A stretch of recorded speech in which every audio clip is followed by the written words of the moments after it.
handle the American flag, a symbol of our country, and the reason that we're all here to be able to celebrate the fact that we have freedom. Our principles are very similar to yours. We operate under the principle of charity, which Scouts do. Unity, because you can do more together than you can do by one. And fraternity, you help each other. So now we're going to show you our fourth principle, patriotism. Gentlemen, forward march!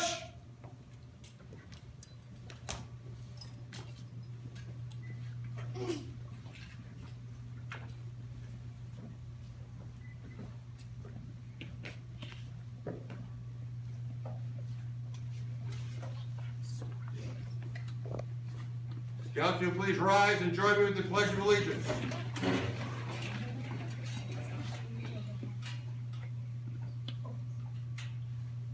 I pledge. To the flag of the United States of America, and to the republic for which it stands, one nation under God, with liberty indivisible, liberty, and justice for all. Carried.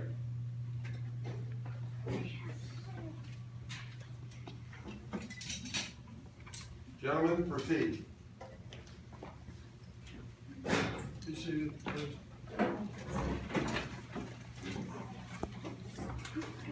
Okay, I'm going to be speaking to you as the American flag. So focus on the flag and listen to these words. Hello, remember me? Some people call me Old Glory. Others call me the Star-Spangled Banner. But whatever they call me, I am your flag, the flag of the United States of America. Something has been bothering me, so I thought I might talk it over with you, because it is about you and me. I remember some time ago, people would line up on both sides of the street to watch the parade, and naturally I was leading everyone, proudly waving in the breeze. When your dad and mom saw me coming, your dad immediately removed his hat and placed it against his left shoulder so that his hand was directly over his heart. Your mom placed her right hand over her heart. Remember? And you, I remember, were standing there straight as a soldier. You didn't have a hat, but you were giving the right salute. Remember your little sister, not to be outdone? She was saluting as the same as you with her right hand over her heart. Remember? But now somehow I don't feel as proud as I used to feel. When I come down the street, you just stand there with your hands in your pockets. You may give me a small glance and then you look away. It is not a sin to be patriotic today. Have you forgotten what I stand for and where I've been? Valley Forge, Fort McHenry, Appomattox, San Juan Hill, the Argonne Forest, Anzio, Guadalcanal, Korea, Vietnam, the Gulf War, Iraq, Afghanistan, and on the moon. When we observe Memorial Day and Veterans Day, we remember and thank those who gave so much for us to be here today as free American citizens. When you salute me, you are actually saluting them. So when you see me, please stand straight and place your hand over your heart. And I'll know that you remembered. I'll salute you by waving back. Okay, we will now proceed to the flag folding ceremony. The flag folding ceremony represents the same religious principles on which our country was originally founded. The portion of the flag denoting honor is the canton of blue.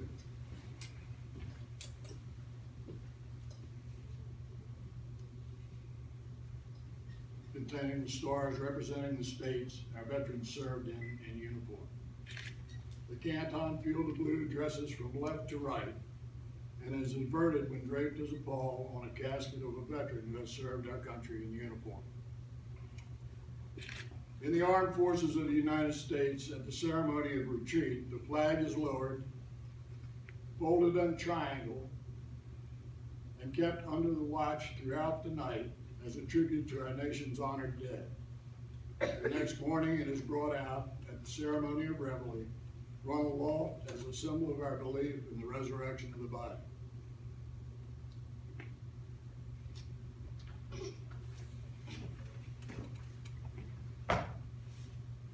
To help with the ceremony, we would need the assistance of a couple of our scouts, Noah Lang, and another gentleman, please. You'll stand behind the flag and help us keep it taut. These gentlemen will tell you what to do. Go behind. There you go. You help us keep it good and tight.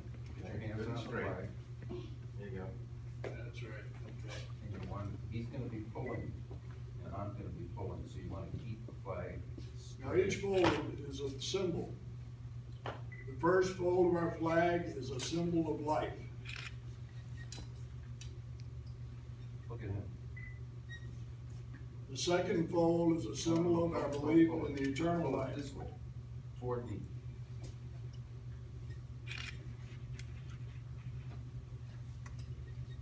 The third fold is made in honor and remembrance of the veteran departing our ranks, who gave a portion of life for the defense of our country to attain a peace throughout the world.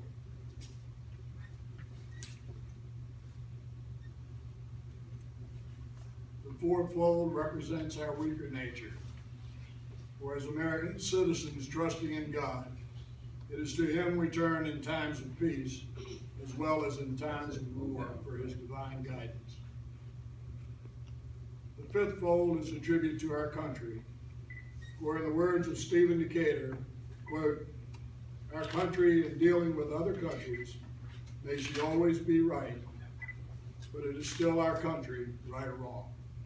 Unquote. The sixth fold is for where our hearts lie. It is with our hearts that we pledge allegiance to the flag of the United States of America and to the republic for which it stands, one nation under God, indivisible, with liberty and justice for all. The seventh fold is a tribute to our armed forces, for it is through the armed forces that we protect our country and our flag against all our enemies, whether they be found within or without the boundaries of our republic. The eighth fold is a tribute to the one who entered into the valley of the shadow of death, that we might see the light of day, and to honor Mother, for whom it flies on Mother's Day. The ninth fold is a tribute to womanhood, for it has been through their faith, love, loyalty, and devotion that the character of the men and women who have made this country great have been molded. The 10th fold is a tribute to Father, for he too has given his sons and daughters for the defense of our country since they were first born. The 11th fold represents the lower portion of the seal of King David and King Solomon, and glorifies in their eyes the God of Abraham, Isaac, and Jacob. The 12th fold in the eyes of the Christian citizen represents an emblem of eternity and glorifies in their eyes God the Father, the Son, and the Holy Spirit. Do something with this. When the flag is completely folded, the stars are uppermost, reminding us of our national motto, "In God we trust."